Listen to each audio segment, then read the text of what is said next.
Hey guys, this is Patrick again. Today I'm going to be talking a little bit about the PHP functions require and require once. They're very similar to include and include once, which hopefully we've talked about or will be talking about.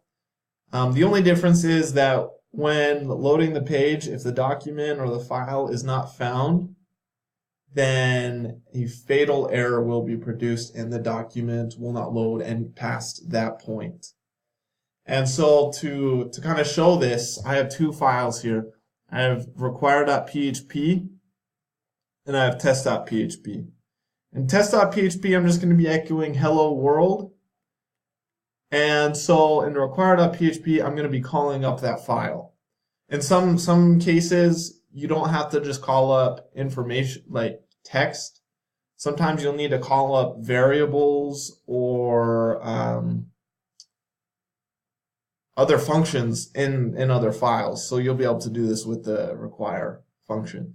And so I'm just going to do a little test right here just to see if it's working, and it should be working. So I'll just click require.php, and it says right here, hello world. So it's calling up this test file, and it's echoing what's on the file. Now, we can find, I'm just going to show you right now what happens if there's an error or if it cannot find the file. So I'll just add a 1 to this heading, and you'll see that it'll produce a fatal error right here because it could not find the file anywhere. And so this is require basically the same thing as require once. The only difference is, let's say you have two files that require each other. You do not want them to keep requiring each other, because then it'll just form like an infinite loop. And so what you'll do is in one file, you'll do whichever file you want to stick on, you'll do require once, and then it'll just call that file once, and then it won't keep calling up that file over and over again.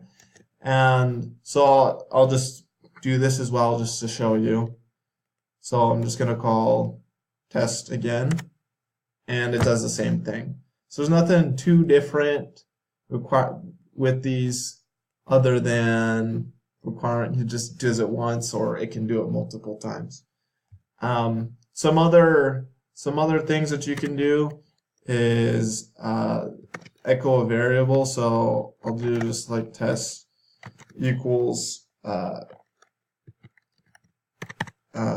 Patrick, and so it'll call in test, and then I can echo here the function test, and it'll echo the string.